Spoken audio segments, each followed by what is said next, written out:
Metric and prefix notations are used by the scientific community, that is, physicists, mathematicians, chemists, engineers, and technicians, to specify and work with numbers of all sizes.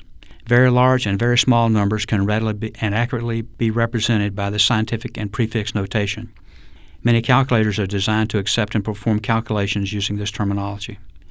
It is critical that students studying scientific subjects become familiar with and develop strong skills in the use of scientific and prefix notations.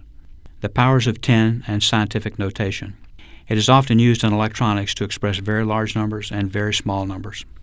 Very small numbers are expressed by using negative powers of 10.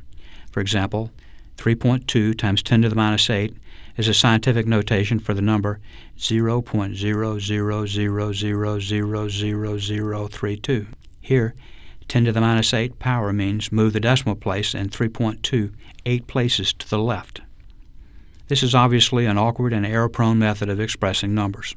The scientific method is much easier to use and is a more accurate way to communicate numbers. In this example, you just write out 3.2 times 10 to the minus 8, and you don't have to write out all those zeros. Similarly, 7.9 times 10 to the 4 means move the decimal places 4 places to the right, producing 79,000. 9.1 times 10 to the 8 would equal 910 million, where the decimal place in 9.8 is moved 8 places to the right.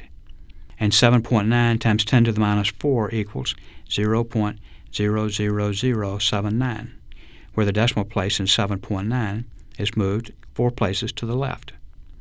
Now we can take this number concept to the next level and develop prefixes which make number representations even easier to use. This chart identifies the prefixes that have been assigned to corresponding scientific representations of numbers.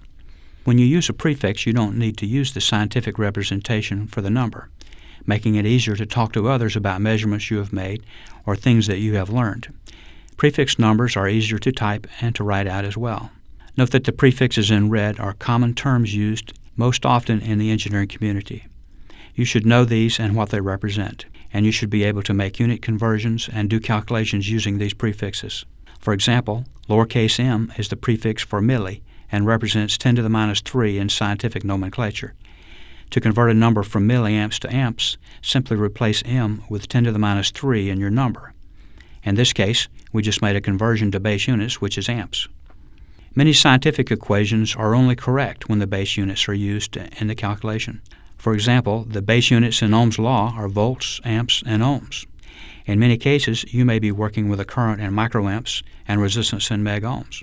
In order to obtain the correct answer for a calculation using Ohm's law, you need to convert the microamps to amps and the megohms to ohms. Making this conversion is as simple as writing 10 to the minus 6 in for micro and 10 to the 6 in for mega in order to convert to amps and ohms respectively. You should be familiar with many of these prefixes already. For example, K stands for kilo or 1,000. When you talk to your friends about how much you paid for a car, you say $10,000 or 10K. Or perhaps you paid $100K for a house. Be sure that you know the prefixes marked in red and how to apply them in mathematical calculations. Also know how to perform unit conversions to and from base units. 0.002 amps converted to scientific form is 2 times 10 to the minus 3 amps. The 10 to the minus 3 can now be replaced by lowercase m to give a value of 2 milliamps. 100 kV is converted to scientific form by replacing lowercase k with 10 to the 3 to give 100 times 10 to the 3 volts, or 1 times 10 to the 5 volts, which is 100,000 volts.